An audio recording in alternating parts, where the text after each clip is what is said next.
உலக பொதுமறை என போற்றப்படும் திருக்குறள் 2000 ஆண்டுகளுக்கு முற்பட்டது.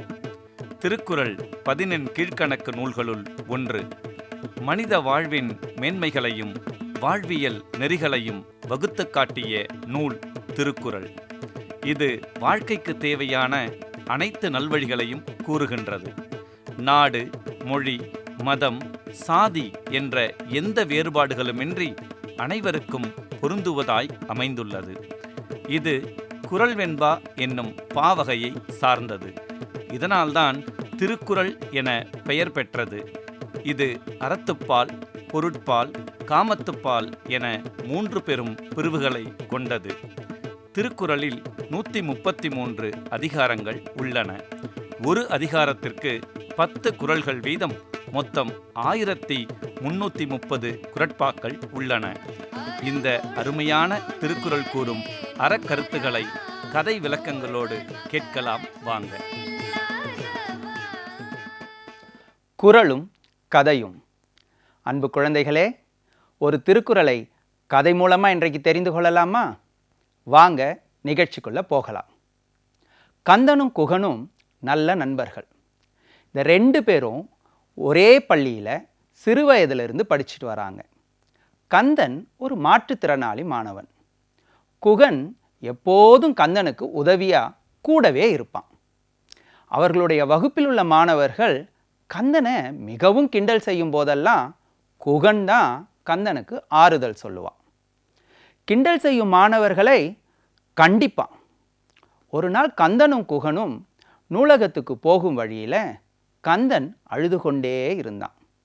குகனை பார்த்து, டேய் குகன், எனக்கு பள்ளிக்கூடம் வரவே பிடிக்கலடா, எல்லாரும் என்னை கிண்டல் பண்ணுறாங்க, என்னுடைய பெற்றோருக்கும் என்னால் எந்த உதவியும் செய்ய முடியலை, எல்லாருக்கும் நான் பாரமாகவே இருக்கிறேன், நீ மட்டும்தான்டா என்னை ரொம்ப நேசிக்கிற, அதனால தான் நான் பள்ளிக்கூடத்துக்கே வரேன். அதற்கு குகன், நீ என் உயிர் நண்பன்டா, இப்படியெல்லாம் பேசக்கூடாது என்று கூறி ஆறுதல் சொன்னான். இவர்கள் பின்னால் வந்த நூலக ஆசிரியர் இவர்கள் பேசி கொண்டு வந்ததை கேட்டுவிட்டார். பின்னர் தான் கேட்டதை வெளிக்காட்டி கொள்ளாமல் கதை சொல்லத் தொடங்கினார் வகுப்பறையில். மாணவர்கள் எல்லாரையும் கதை கேட்க தயாராக இருக்க சொன்னார். ஆசிரியர் ஹெலன் கெல்லர் பற்றிய கதையைத்தான் இன்னைக்கு சொல்ல இருக்கிறார். ஹெலன் கெல்லர் யார் என்று தெரியுமா உங்களுக்கு? இதுதான் ஆசிரியருடைய கேள்வி.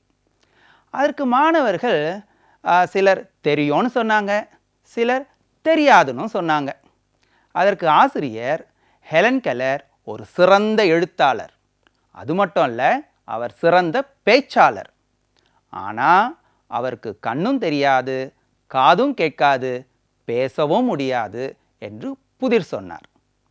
மாணவர்கள் குழம்பி போய்விட்டார்கள். பேசவும் முடியாது, ஆனால் எப்படி சிறந்த பேச்சாளராக இருக்க முடியும்? ஆசிரியரை பார்த்து கேட்டார்கள்.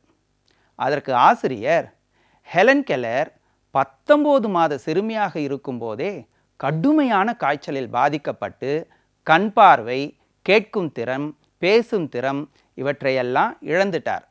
ஆனாலும் அவர் தன்னம்பிக்கை இழக்காமல் தொடர்ந்து தன்னுடைய ஆசிரியர் அனிசலிவான் உதவியுடன் விடாமுயற்சியோடு தன்னுடைய கல்வியை தொடர்ந்து சிறந்த பேச்சாளராகவும் எழுத்தாளராகவும் விளங்கினார். அவர் மட்டுமல்ல, தமிழ்நாட்டில் கூட இப்படி பல எடுத்துக்காட்டுகளை சொல்ல முடியும். மாரியப்பனை பற்றி கேள்விப்பட்டிருக்கீங்களா என்றார் ஆசிரியர். மாணவர்கள் அனைவரும் ஒரே குரல்ல நல்லா தெரியும் சார் என்று பதில் சொன்னார்கள். யார் அவர்? அவர் பாரா ஒலிம்பிக் போட்டியில் கலந்து கொண்டு தங்கப்பதக்கம் வென்று கொடுத்து நம்ம நாட்டுக்கே பெருமை சேர்த்தவர் என்று பதிலளித்தார்கள். அதற்கு ஆசிரியர், அருமையாக சொன்னீங்க, மகிழ்ச்சியாக இருக்குது, மாரியப்பன் கூட ஒரு மாற்றுத்திறனாளி தான், எல்லாரும் அவரை கிண்டல் பண்ணாங்க, ஆனால் அவர் தன்னுடைய உடற்குறைபாட்டை தன்னுடைய சாதனை படைக்கும் எண்ணத்திற்கு முட்டுக்கட்டையாக வைத்ததே இல்லை. அவரும் எல்லா தடைகளையும் துன்பங்களையும் தாண்டி இந்த உயர்ந்த நிலைக்கு வந்திருக்கிறார்.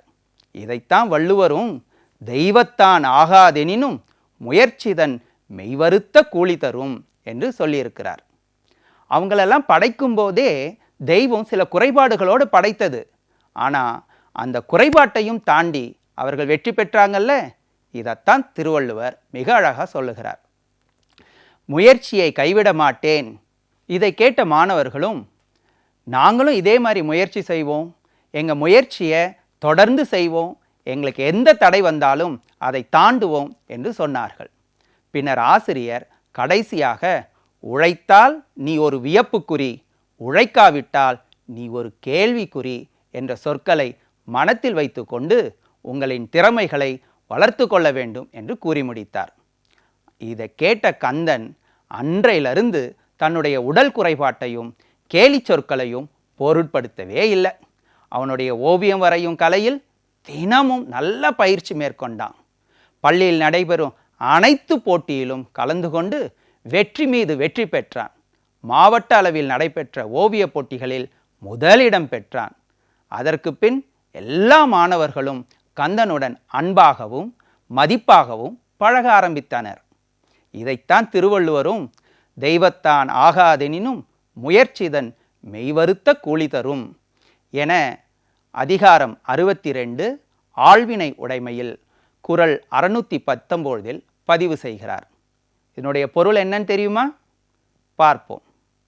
ஊழியின் காரணத்தால் ஒரு செயல் செய்ய முடியாமல் போகுமாயினும் முயற்சி தன் உடம்பு வருத்திய வருத்தத்தின் கூலியையாவது கொடுக்கும் என்று சொல்லுகிறார் திருவள்ளுவர்.